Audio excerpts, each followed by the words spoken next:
Vortex here is a really pretty quasi-floral tessellation. And right here I've got one ring of repeats around the center. And one cool thing about this one is it's really hard to choose which side is the front. Do I want this side with these little stars to be the front, or the other side with these petal structures to be the front? And one of the interesting things about it is even though it's so densely spaced, I'm still able to fold this straight from the grid.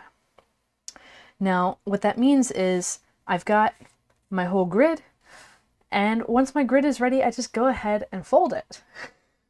There's no need to stop and be like, okay, bring out the crease pattern. Where exactly does this go? Where exactly does that go? Which would be a royal pain, especially for these open rhombus twists that are not just simple diagonals of the grid.